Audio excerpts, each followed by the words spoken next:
Good morning. Good morning. Today is Sunday, March 26, 2023. We have a very special class today. We will be joined by Professor Dr. Vesna Wallace. Dr. Wallace is a professor of religious studies at University of California, Santa Barbara. She's also a very, very renowned Buddhist scholar and author, and one of the leading world experts on Mongolian Buddhism and Kala Chakra Tantra. She's also one of our favorite people in the world, and she's going to be here and give a talk on karma, basically. And we're actually going to skip meditating this week so we can maximize our time with Vesna since it's so precious. So your homework is to practice later today on your own. If you haven't done it on your own at all, go to the first class of this year, January. I think it's mid-January 2023, and you could learn the basic technique. But practicing today is mandatory. You don't get off the hook. But we're going to maximize our time with Vesna Wallace, and then we'll open it up to questions. There's a question and answer function on the toolbar of Zoom. So you can ask questions on, Dr. Wallace's talk, which we'll get to late. We'll get to the questions after. And we will start right now, as we always do, by setting our intentions and making aspirations to benefit all beings through the four immeasurables: prayer.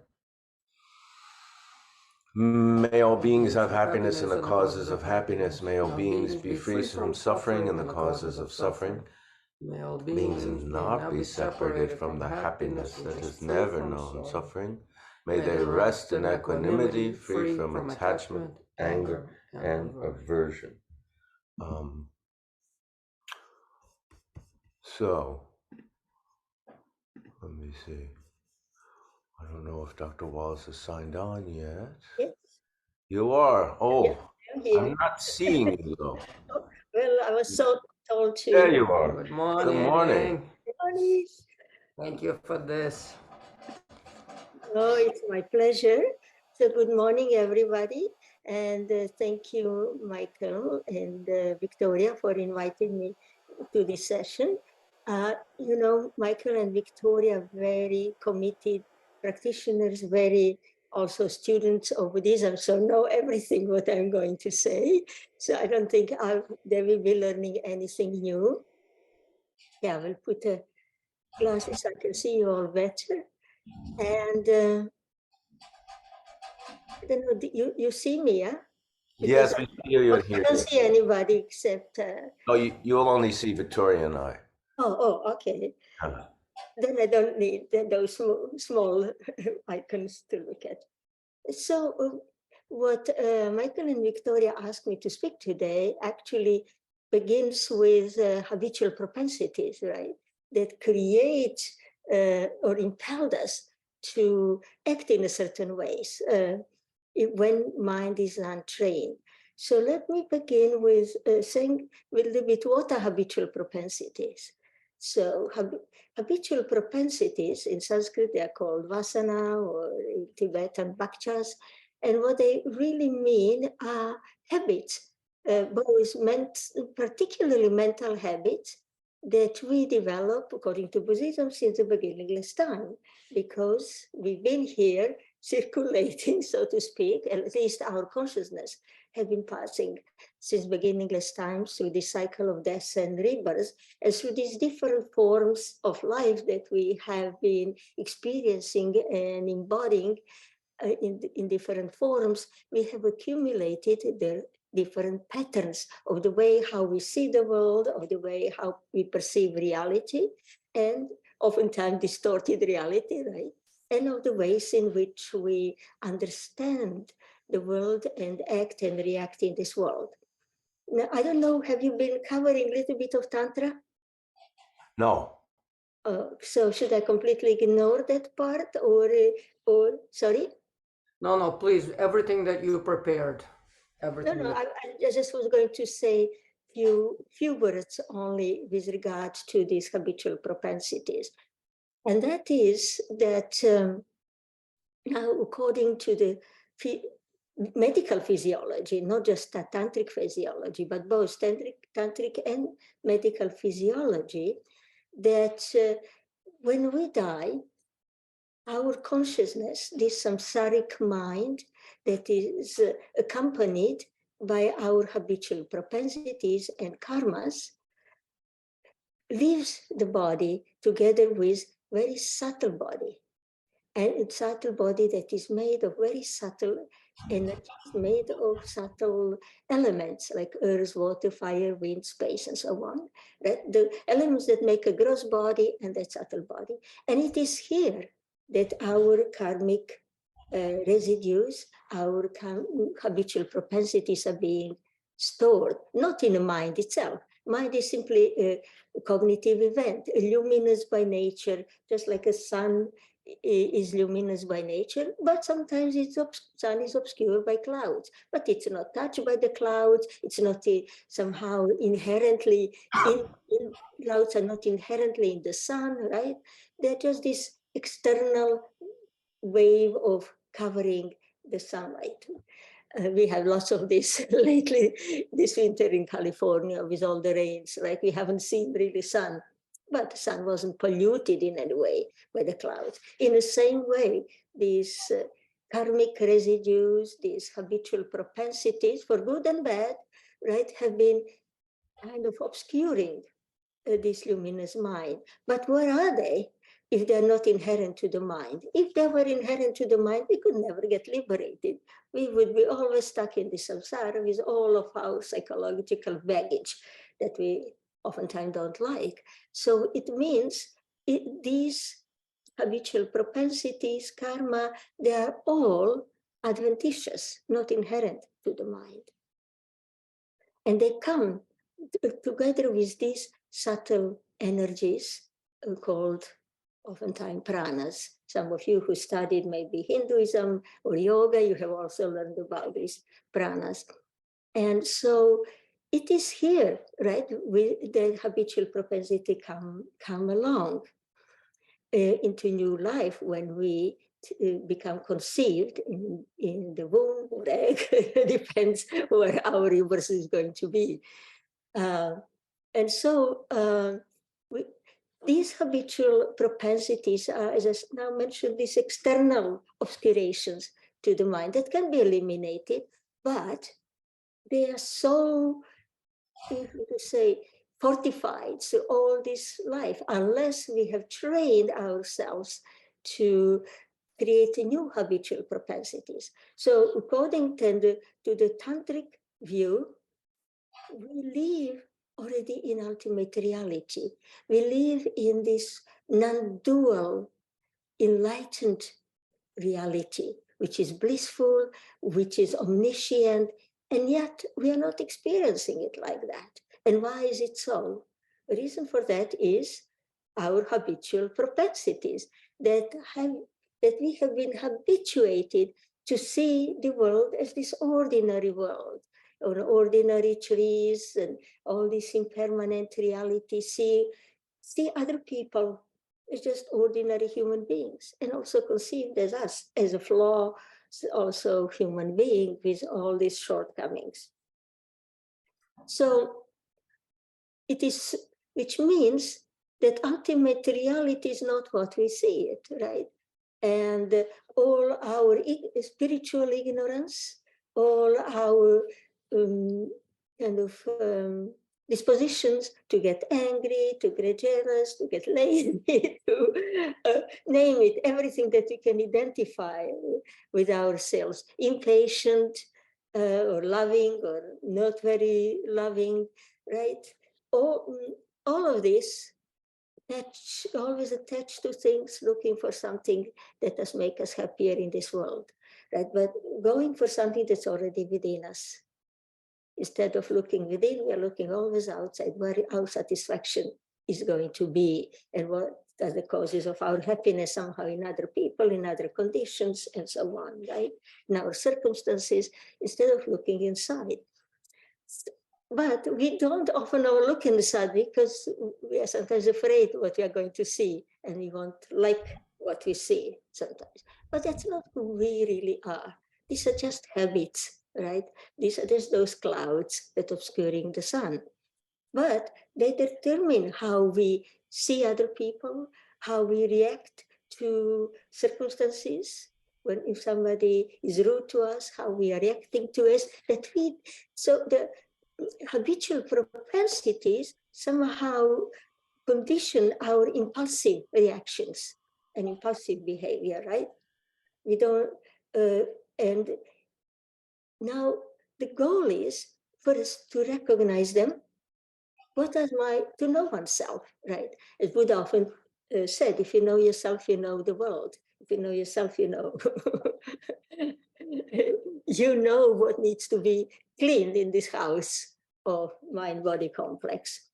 And so then, for example, in tantras, then what do? There is a goal to create new habitual propensities. But we don't need tantra for that. We can do it, in tantra it's done through different yogic meditative practices. But you can do it in non-tantric, in exoteric meditation, right? One can observe one's mind, one can practice mindfulness, one can practice introspection, right? Without always beating oneself, like, oh, I'm such a dork, or I'm, just helpless. My habit. I decided today I won't slam a door, and I slammed it 5 times, right? after I said I won't. Like these are habits. And they're habits because all these mental afflictions that we don't like, out of which we react because we have created habits to react in a particular ways, are, how to say, just mere habits, nothing more. It's not who am I, right? It's not my true identity. It's not my true nature. And so they take time. So one has sometimes to be patient, but also vigilant, right, at the same time. To deal with them, right? Because we don't like them anyway. We don't like them in other people. We don't like them in ourselves, right? Because they don't make us happy. That's why nobody, as I oftentimes say, nobody gets up in the morning and says, I can't wait to get angry. Like they are so addicted to anger. And some people are, which is really, really difficult to be around them. And it's difficult for them to live in their own skin. But that because nobody likes being otherwise angry, or said today, hey, UPA, I'm going to get jealous. Who wants that? It is painful. It is pain. That's why it's called suffering. In Sanskrit, it's called dukkha, right? Dukkha carries. It's often, when we use word suffering, we think of something really heavy.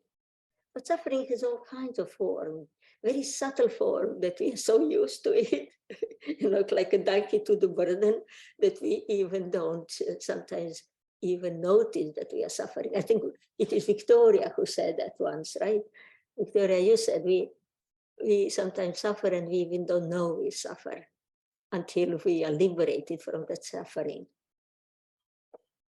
So these are habitual propensities that color not only our actions and reactions. Oftentimes, when we engage in negative actions, create this negative karma, or kind of store more of that negative karma, and create this denser level of obscuration of the pure luminous mind, we begin to act always impulsively, not giving space to decide. But there is a freedom. But freedom there is a freedom, and there is a little bit not of freedom because of these habitual propensities. They decide, right, whether we are free or not, whether we can break through that veil of obscuration. And it comes with practice. with recognizing when when either before, let's say, we use anger because we are all prone to that. Some people not as much as others, but then those, according to Buddhist medical system, there are constitutions that for which it takes them a long time to get angry. But then when they get angry, they keep a grudge for a year. They can't get rid of a grudge. Some people's constitution is such that they quickly get angry, explode, but 5 minutes later they're fine, right?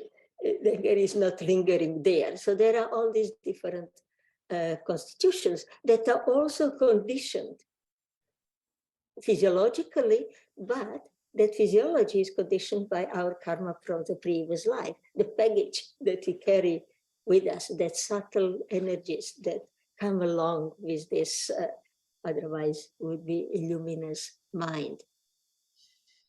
So where I was going with that, sorry, it's early here and I'm not an early riser. So karma will come from that, right? But there is a space there. There is that moment when we can see that anger will arise and recognize it when we are introspective and mindful. Oh, I'm there. And then we can stop that process, right, for a moment at least, and start diminishing this karma. Or, as it is often said, when all Buddhist teachers will tell you that even if you get the moment when you get angry, jealous, or whatever, right, really greedy, envious, very proud, right, that, oh, look, anger has a reason. In that moment, when we recognize that, anger has no control over us. We can cut that process. And why? Because it's not I who am getting angry. In that moment, you become a subject that is observing anger. Anger has no longer you. You have not identified with that. It has no control over it. It vanishes. So which means that for as long, and where all these mental afflictions comes from that strong sense of I. Oh, you offended me. You have cut me on the freeway, you jerk, right? Or whatever. Or you have been rude to me, or whatever that has caused this anger, right? It came because of I, because you have done something to me, and here I am, right? But when you, so that's why it has control of us. That's why all these mental afflictions cause changes in our physiology. When you're angry, the heat arises in the body, the fire element arises. It's inflammation. It causes bodily inflammation, right? That's why some people get red in the face when they get angry. Their heart is palpitating. Their blood, how you call it? Not blood sugar, but blood pressure. Thank you, Michael. Blood pressure goes up, right? It's all connected. So it's first it's unhealthy, but why it affects the body? It's because of the sense it's my anger, right? I am one who is angry. And so we identify with this anger, we are possessors of the anger, right? But the moment you take that moment to say, look, not, oh, I am angry, but look, anger has a reason. It's not anymore I who am angry. Now I am observer. I'm one who recognizes anger, right? I'm one who sees it. And now it's completely there, external object that I am, event, you can call it. This event that I'm observing, that's not I, and it's not mine. And it immediately vanishes because it has no possessor.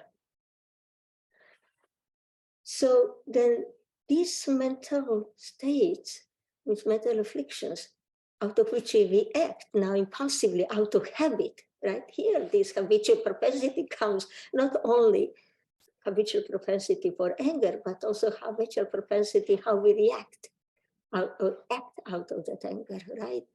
So you have probably spoken about Shantideva and Shantideva says, right? When you get angry, be like a piece of wood. Don't do anything, because whatever comes out of that state will be negative. The voice will be raised, the abusive words will come, or even physical action that's, harmful, abusive. So just be peace like of wood and wait until it goes away. But it's very hard, right? Because it is there is this physical sensation to that. That's why it's faster way to recognize it than to be peaceful. Because it's an energy, it's a force. That's why in Tantra, they say you can sublimate it. If you try to suppress it when you're already angry, when it has taken hold of that mind, it's really, really hard. And so anger, let's say, or any mental affliction, any negative mental state, out of which then we negatively act, right, becomes like this very strong silken threads that we bind like a cocoon, right? We bind ourselves with that. And then it's very hard to break them. But it's possible to break them. And this is where really Buddhism comes, being very skillful, teaching you how to do that, providing an actual method for it. It's all nice to know theoretically, like, oh yes, this is what karma does, perpetuates, goes from one life to another. It's, like this baggage of energies that go with us, that are in us, that make a foundation for this gross body, that create a link between the mind, which is non-physical, and this gross physical body. There are this subtle physical body, right? In which these the threads of karma and habitual propensities are stored. Please feel to interrupt me. Also, both you, Michael, and anybody in the audience, if you have some sub-questions, so I don't repeat. So, which means that what we do, we tend to identify ourselves with good qualities and bad qualities, but that's not who we ultimately are, right? This is that just psyche, right? That we know, unless we start meditating and start recognizing some deeper level of consciousness, right? So different forms of practices that Buddhism offers. And also training the mind. That's why, word for meditation in Sanskrit is bhavana. And bhavana means cultivation. Cultivation, which means in this context, right, mental cultivation. So there are three goals of Buddhist meditation. Knowing, first training the mind. That mind that jumps from one object to another, the mind that gets angry and happy and jealous and generous, and all of this it's just a mess. It's like a tornado when you start looking at it, right? Creating stories that have nothing to do with reality, right? That mind, meditation does is training the mind, but transforming the mind. Then comes the transformation of the mind, and that's knowing the mind, right? Knowing the true nature of mind. Or you can go the other ways, saying, first goal is to know the mind, to know how hectic it is and how little control we have. Maybe you have seen those images of a monkey on an elephant, right? Monkey mind, they often call. They're jumping from one object to another, from one thought to another. It's a chaos. And you even don't know yet in the chaos when you start meditating. And you try to just observe to be mindful of your breathing or mindful of any object, you can see, thinking about this, having conversation about this, there are all the commentaries, sub-commentaries running. Let's say, oh my crazy, what's going on here? Yeah. And so you can start there by knowing this kind of crazy mind, and then training it, and then transforming it. So that's what meditation helps. But then there is this conceptual understanding as well that one brings, that you are learning with Michael and Victoria. Both you are learning meditation and you are learning also this gaining this conceptual knowledge that you can bring into your meditation or inform your meditation. Your meditation can inform also your understanding of your own mind and reality and so on. So they go together, right? They're integrated in Buddhism. And so I think I've been also asked to speak about karma. So it's always kind of a question, how is karma, if mind is not some entity, right?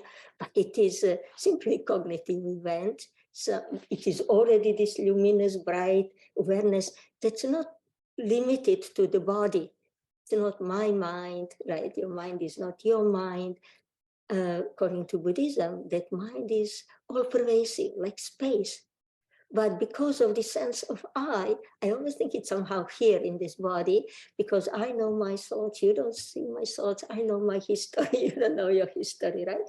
So because of the sense of I am and mine, right? We are stuck thinking it's here. But some of you may be already starting experiencing when you let go in meditation, that mind is much spacious, right? It's just like space, it has no owner, has no color, has no shape, and so on, right? And yet there is this weird, strange karma that we carry with us. So how is then that this karma transferred? In really Buddhism, they don't talk about it. So then people are left like, oh, is the karma even real, right? Then in Mahayana, they would say, well, if mind is a single moment of awareness, that cognitive event, right, that arises and ceases, and then upon its presence, new moment of awareness arise, and that also sees how is, and there is no some kind of thread, there is no link, something that's always there, right? Like I would think of, but it's not a good analogy, of a necklace of pearls. Like, you know, you have one pearl only, and then that pearl disappears. And as this pearl is disappearing, it will be like this. One moment of awareness is ceasing, and another is rising, right? And then another moment, as one is ceasing, rising. But somehow in Mahayana, they're described as if there is still some kind of a connection there, temporary connection, right? But still, where is that karma? Since beginningless time, imagine those habitual propensities to different action, mental, physical, verbal. Where are they? When this is just an event, not a thing, right? So now the Mahayana would try to say, well, karma is really not real. It's not ultimately existent, but because karma exists for as long as there is I. This is why Buddha, after achieving enlightenment at the age of 40, was still living, traveling through the land of Magadha in India and conversing with people, teaching, eating, sleeping, and yet didn't accumulate any karma. How is that possible, right? Because there was no I. So, which means one can live in a world with this very notion of I am. And I am a Vesna who was born in Croatia and who did this and that and right, and who did these days, doesn't care about broccoli, but loves chocolate, right? And all these things with which we identify and create our sense of I. It's actually constructed. It's not there at all, right? It's completely illusion. But so according then to Mahayana, if you realize and achieve this identitylessness of yourself, people are very afraid of it. I remember being sometimes in retreat and fellow next to me said, wow, in my session, this sense of I was disappeared, and I got so scared. I thought I will disappear. But there's no one to disappear, right? You won't disappear. But but because we so firmly hold onto that sense of I, because it will somehow disappear or become unconscious or go crazy or something. It's not like that. You still know that conventionally you are I, but then ultimately there is no I. But so because there is that strong sense of I, then that I experiences of karma, engages in actions and experiences results of those actions. But because when we die, the sense of I doesn't disappear, maybe for a second, 60th part of a second where we disappear, but that immediately arises again, right? That's why one may experience fear. That's why in that intermediate state between deaths and rebirths, all kinds of things happen. All kinds of experiences arises, fear, pleasure, because there is still that I there, right? We don't get rid of it. So we carry that sense of I, mine, and all this habitual propensity, again, good and bad. We have in a human realm, we are said to have a mixture of good and bad karma. That's why that mixture of good and bad karma brought us in the human realm and keep us in the human realm. And so, so when there is no I, there is no karma. That's how Mahayana explained. In Tantric Vajrayana Buddhism, which is a Mahayana, so don't think it's something completely different. It is they call it Mahayana, which means sublime, great Mahayana. It's not divorced from Mahayana. All the principles of Mahayana is there. It's just the method of practice is a little bit redesigned. There, it is that these karmic residues, these habitual propensities, as I mentioned, are in this very subtle material energies in the subtle body. And it is because, and they are also like a cloud. Think of it like a cloud that can obscure the sun, this subtle body. These energies are kind of circulating this subtle, invisible to the physical eye, material particles that form these elements of earth, water, fire, wind, and space. And so that means that this consciousness, which is otherwise by nature omniscient, luminous, now is looking at the reality, and even at itself, looking through this veil of these material particles. So even though ultimately we are living in this luminous, liberated, blissful, all-pervasive, enlightened awareness, or reality, they call it tattva in Sanskrit, which means reality. It's not even it's no longer even just like a consciousness, right? But it's a reality that is, they call it, okay, I won't go there, but I'll tell like this, that through now looking at this pure luminous reality, what we see is this material world, mountains, trees, river, people, desks, computers, right? But ultimately, they're not there. It is all just my perception, right? My distorted perception. If you have been, let's say, Michael and I have a reading glasses, and sometimes when I put a whole touch with my fingers, my glasses are so dirty, like I can't see properly, right? My reality, I can't read, I don't see certain letters. Reality is distorted. Or you can look at a mirror, right, that's full of dust. And you see just little snippets there of an image, if it's really very dusty or very smeared, you don't see it. So that subtle body is like that. So Tantra then it has its own method, how it does, right? You have to imagine that which you do not see, right? To create new habitual propensities and to slowly diminish the old ones. But it doesn't happen fast, right? It doesn't happen quickly. This is something that one does through training. And so then, which even then from this point of view, karma is not real either, right?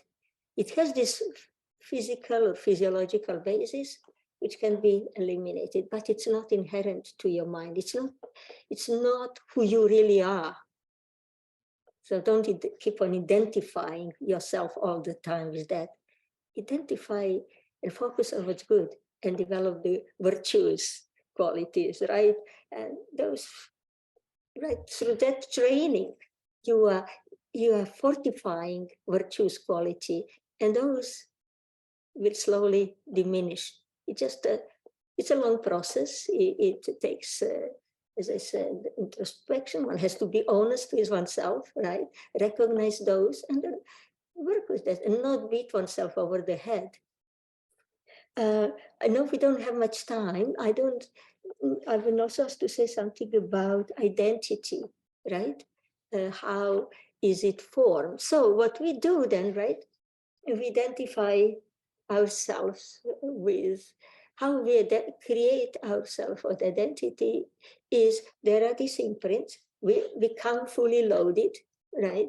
With all those habitual imprints. And you can see it already on some babies, even on twins, right? One is crying, another is smiling, or there are already, even in baby twins, you can see certain differences.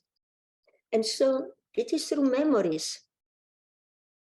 And through memories that we build this sense of I. Oh, I remember, some people remember very early childhood, some remember later, right? But you remember when you were a child, when I knocked my front teeth on the grandmother's tables, and, when I was 5, or you remember all this, some you forget, but you remember these experiences. And now you think, oh, that's me, right? Nobody has that history. Only I have history. This history, right? Born there, doing these different things, learning things, making mistakes, and so on. So it's totally constructed identity. It really has, it's just made up, right? Because what you were when you were 5-year-old, who knocked those front teeth, maybe on the grandpa's kitchen table by playing, it's not anymore you. Your knowledge, your experiences, your new habitual propensities you developed, right? And so on are completely different. Even so, in consciousness, in mind, even though it's one kind of stream of one event following another, there is nothing permanent there. There is nothing there to hold on to and say, that's me, right? Even on a physical and physiological level. And, the elements in a body are constantly changing with your diet, with your activities. So your physiology, the process changing, even the blood cells are changing, everything, to the minute matter, minute element in your body is in a constant change. So they're like this wheel. That's why in Tantra they talk about the wheel of time. That's all you are. You're like this clock, wheel of time, right? That is in the constant change, and that can be actually liberating instead of being afraid that somehow you will disappear when that strong sense of I goes. It's actually extremely liberating. Nothing bothers you anymore. Doesn't mean you're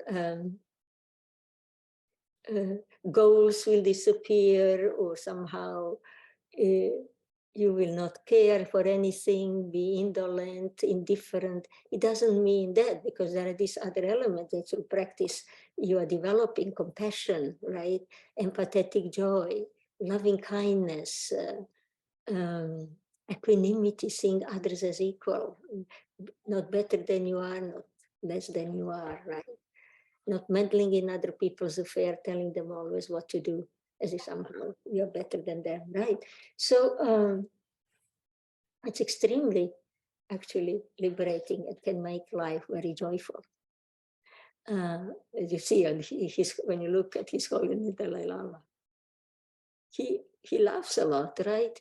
And he will say very embarrassing things about himself. I watched some big official event in Europe. He's sitting with some politicians and Europeans, and they're all in those stiff black suits on this. And he's talking how he farts in airplane, how he gets bloated. No, honestly, he's talking about how airplane food makes him bloated. And then he looks left, he looks right, and when nobody's looking, he was make this posture, because no one dare to be embarrassed. Right? What a freedom, right? Total freedom. So, but because we identify with us, maybe we feel bad about ourselves, embarrassed about ourselves, not liking ourselves. For some people, it's not liberating. So then, who am I? Ultimately, so if identity is totally constructed on the basis of, this is how I act, this is my body, right? But where is Vesna, really? In which part of, Vesna 10 years ago, the molecular structure has already changed. So I'm there, but now I'm here too. Where am I, right? I'm not my body. If I'm not my body, if I'm not my thoughts, because in Buddhism, you're not your thoughts. That's we identify with our thoughts, we identify with our religious views, with our political views, and we hold on to them like, that's me, that's mine, right? We create our identity and all this stuff that has nothing ultimately to do with us. Only we make it that way, right? So then who am I? Now, according to Buddhism, and the form of Buddhism that you are studying with Michael and Victoria, you're already enlightened being. And yet you don't know it, and you don't act like one, and you still suffer. So what's wrong, right? Because of this wrong self-identification, right? And acting. Why I'm not acting like Buddha? Why am I acting like this fool? I just a few days ago got really frustrated with one colleague who otherwise I very appreciate and like, because we didn't agree on something. She thought I'm wrong. I thought she was wrong, right, in evaluating something. Crazy. Why am I getting upset about it? It's a series of events. I live in a world which is nothing else but a series of events, and a series of events, right? So instead of going back to try to bring out that true nature of who I am, and that's what I think Michael and Victoria is teaching you through all these lessons, but they're doing it in a very gentle, systematic way. So otherwise it can be overwhelming, right? But if you start even thinking, and that's what in the Tantra they do, right? You start imagining that you're Buddha, but not just you yourself, like, oh, I'm Buddha, look at those people, they have all these problems. Right? Everybody's Buddha. Even your cat and the dog and your fish in your tank have that Buddha nature. right? So if you even think like that and go through the street, you start smiling. You won't be going around grumpy. And we could say, well, that's a total delusion. Why, this stupid visualization, what does this do? It's just another imagination. Yes, exactly. It's just another imagination. But this old imagination that you've been constructing since beginningless time has taken so much hold of you that you can't do, you're helpless kind of, right? And I said, not you, when I say you, I mean all of us, right? We are helpless with our habits, ingrained habits of seeing things in a certain way, acting in a certain way, thinking in certain ways, just constantly stuck in that gloom of clouds of these whales instead of breaking through. And the only way, so then imagine what you still don't believe and don't, or maybe believe, but don't see it and don't act out of it, right?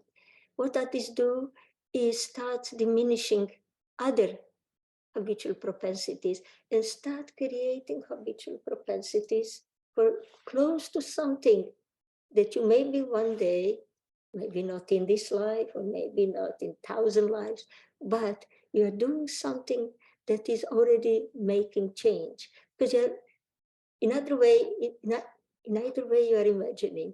So then imagine positive, right? Imagine that can help you through life, that will maybe diminish some of those habits and so on, and that you will carry then in your next life, into your intermediate state between death and rebirth. Maybe it will do something. And this is there where we will realize something. So yeah, identity is totally constructed. And of course, there is more to say, but I know what time do we have? And maybe we need to open for questions and answers. Maybe we can open for questions. Sure. The first question. Yeah, go ahead. How much time do we have? How much time do you have? Oh, I'm open. Otherwise, I have to grade students' finals. Maybe we'll go another 20 minutes. We'll open for questions. I think Victoria wants to ask the first question. Vesna, thank you so much for everything. You made it very, very clear where the propensities are stored, how they're stored. You've addressed all these super important questions that Michael and I wouldn't be able to answer. Of course you could. I know you could. No, a lot of times when we talk about obstacles arising in people's lives, it's very difficult for people to see how karma is formed and how our particular obstacles are our particular karma. Can you Okay. the people in our life, health issues, any kind of obstacle, can you please address that for us, please? Well, karma is not predeterminism, right? Because karma changes all the time. One can change it. If in a moment after one can get angry of being hurt somebody with words, can go and apologize and then regret, not overly going to guilt trip. That's it. And make resolve. I will never do this again. I'll try never to do it again, right? And then be more mindful in the future. So karma changes, but what is difficult to change is when karma is already being experienced. There's not much you can do but experience it, right? And so then there is that's why, like in Mongolian language, that call it destiny. That because now you're experiencing, you cannot change that karma itself. Let's say if certain obstacle has arisen, or one got sick, or some kind of unpleasant experience, what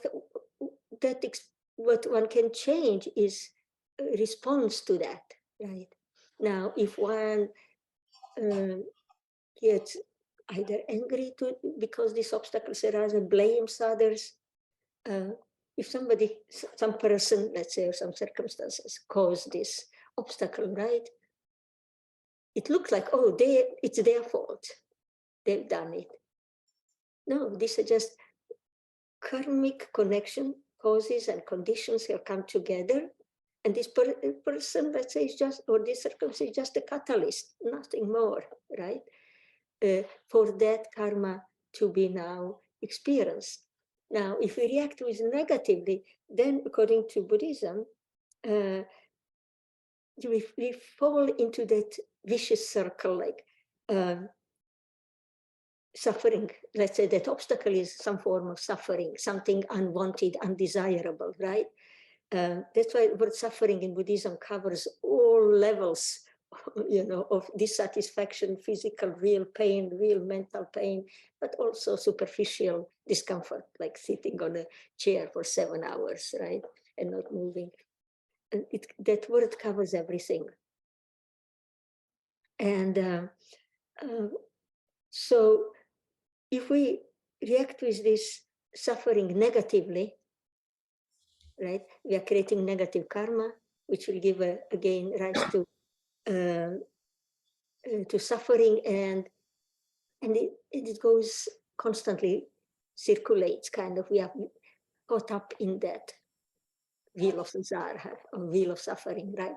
But if I say, all right, I don't know why this person acted this way, or what just happened, right? But I'll take it with equanimity. So if there is something in, I don't know, thousand years ago, that finally that karma is now being kind of experienced, okay, I'll have less to experience in the future. Take it with equanimity and try to solve the problem. Otherwise, that is the healthiest, according to Buddhism, the healthiest way of dealing with obstacles, instead of like, try to remove the obstacles. As Shantideva says, instead of trying to put a nice leather all over the planet Earth, right, so that you can walk barefooted, you rather put the sandals on. So what are your mental sandals? Is exactly that. Good. Now that's what maybe you have studied already in your lectures and taught. It's called turning adversity into felicity, right? Okay, good. I'm just now burning some karma and let's move on, right? And so on. Otherwise, it's a constant vicious circle out of which is very difficult to come out, because you can't escape that experience. You are in it, right? So the only thing you can do is bring a different attitude toward that experience. And also, if you are attracted to the ideal of a bodhisattva, then you may say this obstacle or this undesirable experience, all this physical pain or mental pain or grief, what I'm experiencing now, may that also not liberate me, but also other beings. Kind of take upon oneself, right? And even that kind of altruistic thought can change everything. Can change the future, can change the present experience of that otherwise what you saw as something unpleasant. It becomes something different. It becomes a jewel of experience and can be transformed in ways that you never had before, right? So. Thank you, Vesna. Well, one question is several people kind of asking the same question in similar ways. Basically, and we get asked this all the time. It's probably the most common form of question. So if someone physically hurts you or a loved one, what through the perspective that we're talking about today, what's the best way to react? It's a very common question we get asked. And it's a very difficult, it's easy to answer, but it is difficult to practice, right? Because all our love has some degree of attachment, right? So of course, when our loved one is hurt, or if we are hurt and we love our bodies and we love ourselves, right? We don't want to suffer. It's how to overcome it. Is it what you are asking? How to react? Yeah, how do we as practitioners, and I constantly say in this class that being a Buddhist doesn't mean being a doormat. It doesn't mean letting people abuse you and just, having forbearance to undergo, people's abuse. That's not what we're talking about. So without, not going that route, what is the best way to deal with that? Being harmed, someone who's harming you, someone who's, abusive, difficult, that kind of energy, that kind of behavior. Well, if it's really very abusive and dangerous, the best is to leave, to remove oneself from that environment and those people. But if it's not possible, right? If it's just impossible, sometimes students ask me, like, oh, what if somebody says rape someone who is you or someone who is dear? How you deal with that, right? Are you supposed to like this person, forgive them? How? I mean, some of these abuses are very, very difficult to deal with. And as so doesn't mean, oh, you have having a loving kindness, like, oh, this person is just conditioned by their karma, and okay, this is my karma, maybe in a past life I raped somebody or abused somebody, right? Like that. It doesn't work this way. It's very hard to have an emotional love for someone who is so harmful.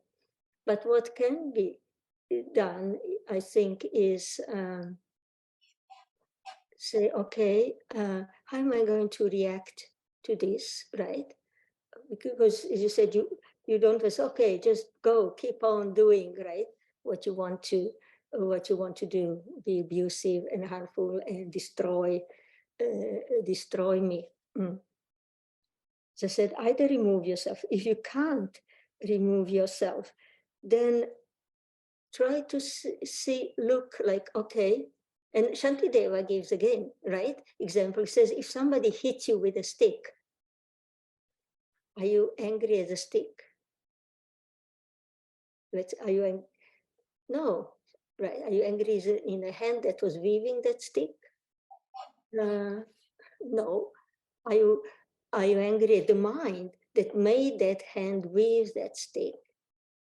Shantideva says, well, look further, right? Look at mental afflictions, because those mental afflictions that that person has have made that person physically harm you or verbally harm you, right? Or so on. So if you want to get angry, Shantideva said, get angry at mental afflictions.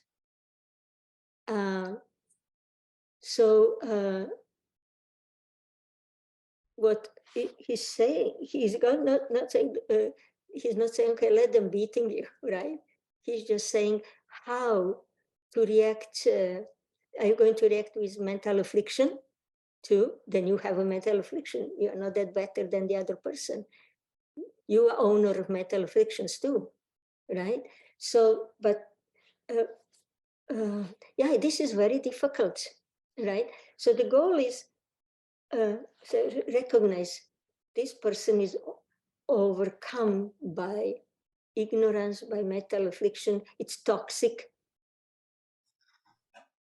Stay away if you can from them. If it is really, really bad abuse, bad situation, then it's to remove. If not, I don't know if it's even appropriate to say. I had a friend who was, when I was in Croatia, who was a Christian.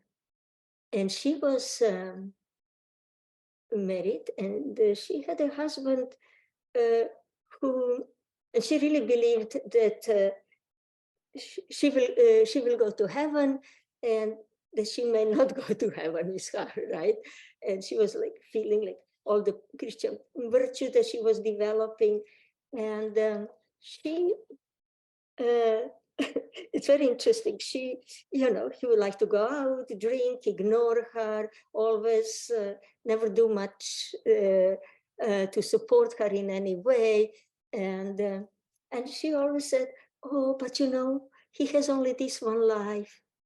And I will have eternity with Jesus," she said, "but he only has this life. So I'll do best for him in this life, right? Because that's all he has." And she was saying to me how she was for years doing that like that. And he went out on a New Year Eve, got drunk with his buddies, and so they got hungry at like 2, 3 in the morning, and each guy said, "I can't go home like these guys. I can't bring you home. My wife will be angry." But yeah, this one said, "No, my wife is unusual. She will cook us meal. She'll get out of bed, And he brought all this body, and she did exactly that. "Oh, hello, it was so sweet." And he transformed that night transformed him. She said he became completely different person. But there was no abuse there, It was just a neglect and he was just being a jerk. And she was putting with the jerk, setting up an example, right? And he realized what he had at home that other guys didn't have. So it's a very interesting story. And I'm not saying that people should do that. But one has to assess one's own situation, right? And know in that situation what's possible and what's not possible. But most important, what Buddhism tells us, don't get caught up in their mental garbage. If somebody carries their mental baggage, which is just the garbage, you don't have to take it. It's not yours. Yes. It's theirs. And if you can't change it, just don't take it. And don't react. Don't create your own garbage, because their mind is full of garbage, right? You recognize, you don't know what conditions have caused all of that, but it's not yours. You don't have to take it. Thank you. This is a combination of two questions. How can we avoid seeing karma as a punishment? And what is the greatest misconception surrounding karma? Those two kind of go together. Yeah, very, very good question. Karma is not a punishment. Like this, right? When we go from one life to another, it's not Vesna that goes into another life. Vesna will disappear. Vesna is this conventional construct I created, my family created, everybody else who knows me, this is Vesna.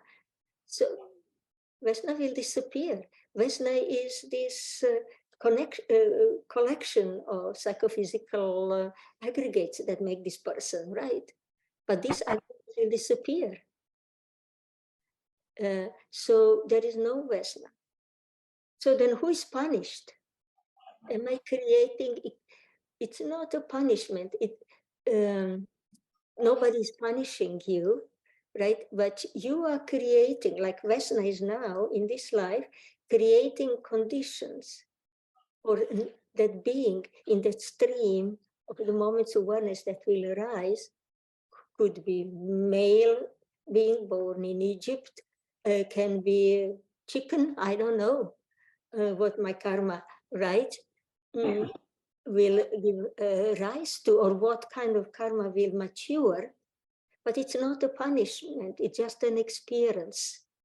Nobody's, if you want to talk about punishment, you could say, I am creating, not a punishment. It's really not a good word, because that person is not punished. That person that will be born in the next life is not punished by Vesna, because Vesna doesn't really even exist. It's just a construct. right? It is just a series of, think of it as a series of experiences that arise and cease upon causes and conditions. And that's all. There is no, there are no rewards and there are no punishment. Nobody's rewarding anyone and nobody's punishing anyone. So to think like when seeing somebody, sometimes in certain Hindu traditions, in a kind of popular Hindu view, not even in a Hindu philosophical views, but simply in certain popular Hindu view, you know, when you see somebody on the streets of Delhi really suffering and thinking, oh, this is their punishment. That person didn't perform that karma. Didn't even exist then. There was no that, let's say, give me some name, Vikas, right? Vikas even didn't exist before.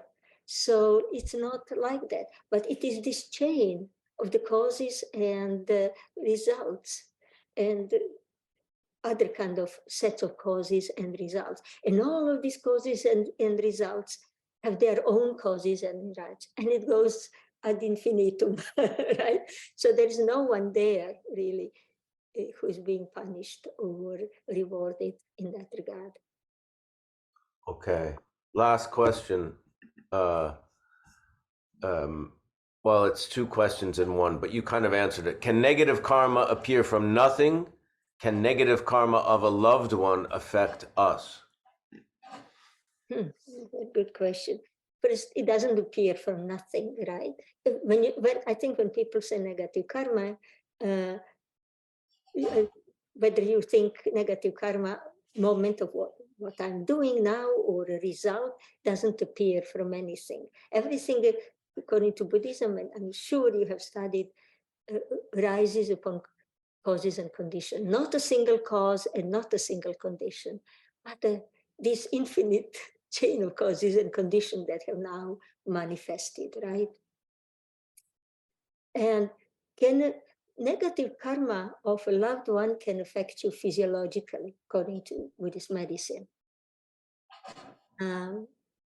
Because it's if it's somehow manifesting near you, right, and you are kind of experiencing results, it is affecting your life, right? Yes, it can affect you, but doesn't affect your karma unless it depends on how one reacts, right, to the negative karma of a loved one.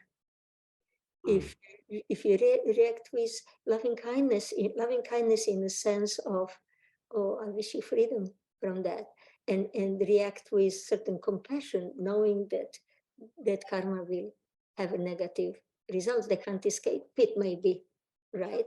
Or maybe they can if you help them out. What depends on situation. But doesn't have to affect you, right? If you affect with anger or some other ways, with abuse, with calling them names, with doesn't calling them names out of anger or hatred, then of course affect you, but that's because you allowed it to affect you, right? But you have a freedom to choose. And going back to this habitual propensity, sometimes habitual propensity is an obstacle to that freedom. Why then you need to work with them, right? They're like viruses, they're mental viruses that can be eliminated out of body. Vesna, we're very, very grateful to have you so much. You're frozen.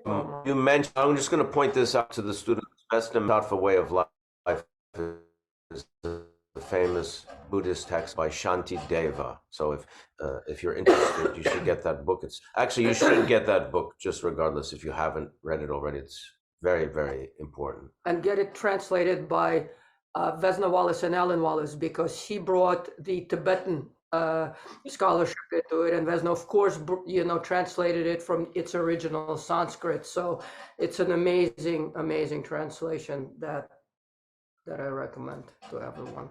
Thank you so much. Vesna, And Thank you. And I'm you. delighted that this process of learning and teaching and joint study and practice is continuing. That's wonderful. It's a great service that you both are providing, and I know you are doing out of love. And so that means a lot, I'm sure, to people who've been following you and learning. And I wish everybody success in their practice. And don't get discouraged. That's most important. And thank you to Nick, our producer, who does this out of his generosity and kindness. We wouldn't do it. We wouldn't be able to do it without him. And lastly, we'll dedicate the merit from today's session to the benefit of all beings. By this merit, may all beings attain the state of enlightenment and conquer the enemies of faults and delusions. May they be liberated from this ocean of samsara and its pounding waves of birth, old age, sickness, and death. Thank you, Vesna. Thank you. Thank you. Thank you. Thank you all for coming. We'll see you next week.